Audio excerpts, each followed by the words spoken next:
Welcome, this is Trinity Gaia Oracle. In this series, we will be taking a journey through each card in the Divine Masculine Healing Oracle deck by Christabel Jessica, and the artwork is by Cecilia G. F. Today, we will be taking a deeper look into Aries. A hardened heart has served a purpose in protecting you. It is time to relinquish the hold of darkness and step back into the flow. One of the 12 Olympians, the major ancient Hellenic gods, Aries is the god of war, also known as the spirit of battle. Although his parents Zeus and Hera were two of the most renowned Olympians, Aries was not considered as well loved or respected. Connotations with brutality, lack of morality, and the trauma of war affected his reputation. He would arrive to battle in a chariot drawn by 4 immortal horses, accompanied by vultures and his favorite pet hunting hounds. Where Ares' sister Athena was associated with the wisdom and mental strategy of battle, he represented the aspects of bloodlust and unbridled violence.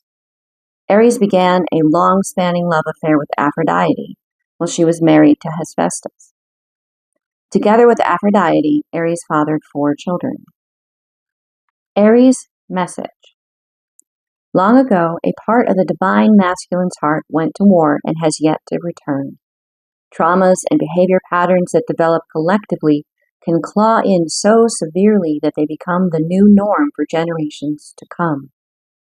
Our inner masculine has become exceedingly adept at hardening the heart due to the archetype of the soldier and the stigma surrounding crying and exhibiting softer emotions. This energy presents as a battle wound with a layer of calcification over the top. It is a facade, a tough exterior protecting a wounded interior. It can feel like the braver choice to be stoic, but it inevitably leads to hollowness, numbness, and pain. Being cloaked in armor feels safe and protective. However, when worn after the war has ended, the armor becomes the problem. The weight of that armor turns from the object of your protection to the very thing weighing you down. Protecting your peace is essential, yet so is living. Allowing the piercing of the shield around your heart takes immense bravery. If you are romantically interested in someone with a seemingly impenetrable ice boulder barricading their heart, it is not your job to thaw it out. If someone is not actively seeking help and working on their issues autonomously, be cautious about stepping into codependency. Ensure you do not get sucked into a dark void or taking emotional responsibility for someone else. Research the 4 attachment styles: secure, avoidant, anxious, and disorganized, to better understand yourself and others. Avoidant and anxiously attached people tend to attract each other, becoming entangled in dopamine hit-inducing, addictive to and fro situations.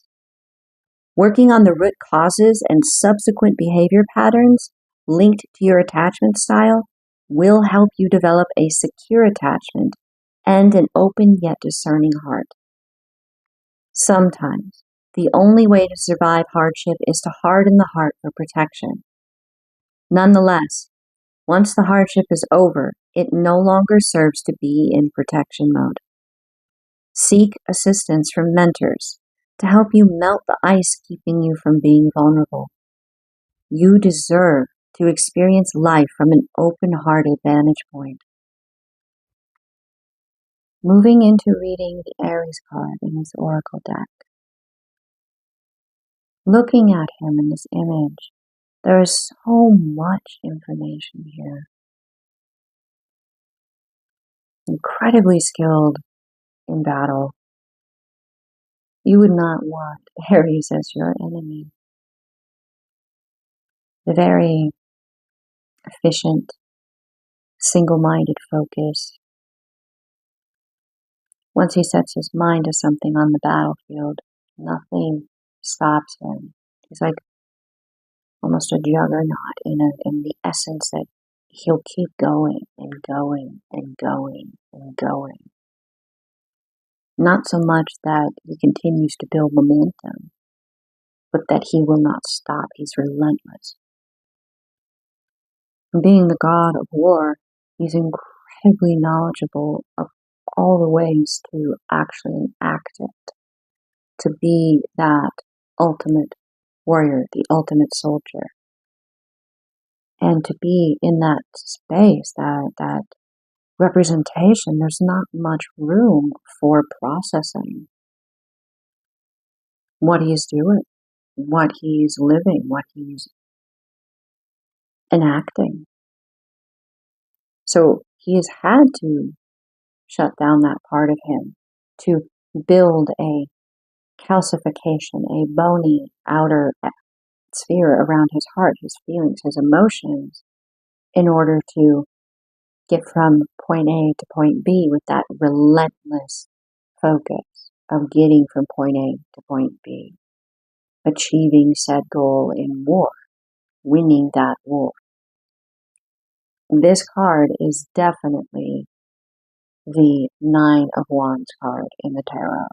This is the PTSD card. This is doing what you need to do to survive. And you're like a little worn and haggard on the other end. You achieve your goal, but now how do you do where you're at? How do you exist at point B? Because you have everything that came with you to get from point A to point B still with you. Maybe point A was like there's an obstacle and a challenge, and the goal was to get to harmony and balance and peace. Well, you had to make war and not feel and not be emotional and not over-identify with anything that you are doing to get to point B. And now you're at point B, and you're going to need that peace, that happiness to heal, to process. It's the space to do so in, because it will allow you to actually do so at your own pace. To be a warrior of this caliber, very controlled, incredible attention to detail, it will be at your pace. There's no question about that. The biggest question that everything about this image tells me is that what worth do you have? What role do you play outside of being this ultimate warrior? And that question is an intimidating question to ask yourself. You may have been flirting with it. You may have been contemplating little bits and pieces, but you've been avoiding it because you've been protecting that heart.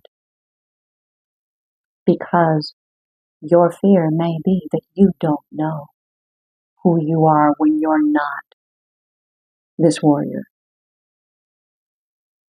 Just as they say with our nervous system, it experiences anxiety and anticipation the exact same way. You can do that here. You can look at every strength that brought you through that battle to where you are now, where you can heal, and you can use it not as a weapon, but you can use it as a means to enrich your life now, to bring more joy and more happiness into your world that doesn't necessarily involve doing battle. That relentless focus, that is not a part of you that you have to hang up in the closet and walk away from, because that part only is a part of you when you need to do battle. That relentless aspect of you that's unwilling to give up, unwilling to walk away, unwilling to accept anything other than that things be made right. That can be applied to your personal life in so many ways. It can be applied to healing yourself, looking at your shadow, looking at those parts of you that you're scared to see, that are scared for you to see them, that don't want to be seen, that are a little unhealthy, a little confused, a little unsure of what's going on and where they fit. And you could be relentless in the pursuit of loving yourself, accepting that you're going to have emotions that are unpleasant. You're going to have thoughts you don't want to have. But you're relentless in seeking to change that you desire to change within yourself. You can still be relentless. You don't need to hang up that part of yourself. You just use it in a different kind of pursuit. It's like one of those ancient weapons that they talk about, or like the boat that was given to, I'm blanking it, but it's like it could compress down into the size of something that you could put in your pocket, right? So it's like technology, like the concept that this relentlessness, it could be like a war axe, sure, or it could be a pen, a means, a tool to work with yourself. Both can leave a huge impact on yourself and the world around you. You decide what the form it's going to take. You choose. What tool do you need to create the change you desire to experience within yourself and in thus your world around you?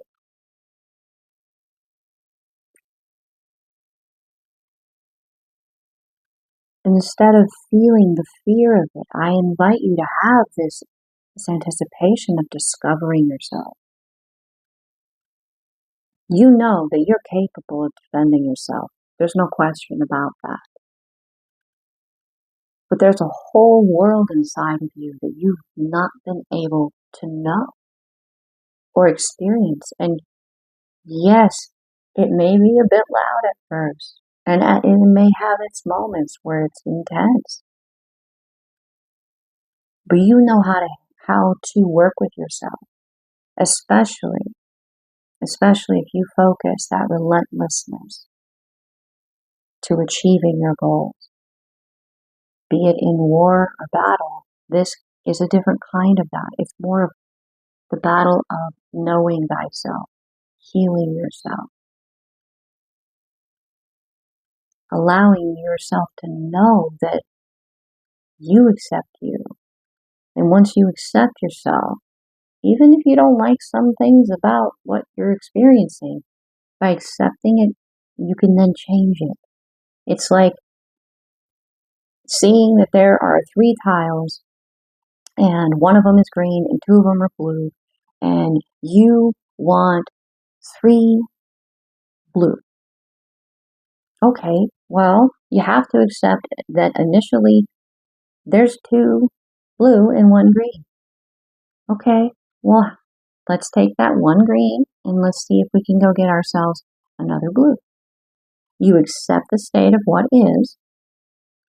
It's like once you acknowledge that there's a problem, then you can change it. Until you acknowledge it, you're ignoring it, you're running from it, you're deceiving yourself. Once you accept that, yes, this is where things are, and not necessarily are they problems, but it's just where they are, where your thoughts are, where your emotions are, where things are in your life, and where you're living or what's going on with your job and how you'd like some things to shuffle and change. You have to start with one step at a time. And in time, everything will shift to change to how you desire it to be because you've put in that work. That's where the relentless pursuit doesn't need to be hung up. It is still a very integral part of you that will continue to serve you well in your life. In this battle, you get to understand so many things about yourself you never knew, emotions you never thought you would have, experiences you didn't think you would ever allow yourself to live. And you will know that even if some of these experiences are not the most positive, that you learn something about yourself to bring to the next interaction, the next chapter that you are experiencing in your life. And you are wiser for it. As you do that, you will become more and more refined in what you allow into your life, what you work with, what you co-create with, what the energies you allow to be around you. And thus you're continually evolving and growing and changing. So if your question that you have been running from is, I'm really good at making war. I'm really good at doing battle. I even lose myself at times. I black out and I come back and everybody's on the floor. I don't even know how it happened. That is for some people that are tuning in right now. You are here. You are alive. And I am grateful for that. You are loved. And love exists within you. And you deserve to live that love. And the world needs you to live that love. Because the world is better for knowing you. You may feel isolated and alone. But the truth is, you have a huge impact by how you choose to allow yourself to live. So don't hang up the relentless and put it in the closet and say that was only for battle. Put the relentless back on. Own it. Allow its tool to change to what you need it to be now. Instead of a sword or a battle axe or a rifle or whatever weapon of choice you may identify with. Maybe it's a pen. Maybe it's a microphone. Maybe it's a pair of sneakers. Maybe it's some boxing gloves. Whatever it may be for you. Because believe me, as you go through this, you're going to need to work out some of that emotional energy to physical action to help the intensity taper enough that you could really just kind of look at it like you're observing it. And that's where the battle comes in. It's going, okay, these are the thoughts, these are the emotions. How do I want to change that? How do I achieve changing that? And then sticking to that strategy until you achieve it. And then it's the next and the next. And that pretty much is life. The core of the warrior spirit of a human being, of humanity, is the pursuit of happiness.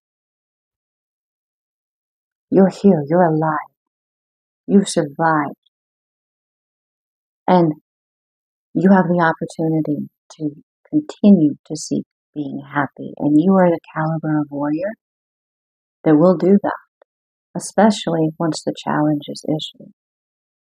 It's not whether or not there's more to you, because yes, there is more to you than being the ultimate battlefield weapon. There's a lot more to you. A lot. Your greatest obstacle in this is you. You did all these things to keep yourself going. Well, now your new battlefield is your inner world, your inner emotion and thought. Sorry about that, I bumped the mic. And I'm excited for you. Because yes, it's going to have its roller coaster experiences, its ups, its downs, its how am I upside down right now moments.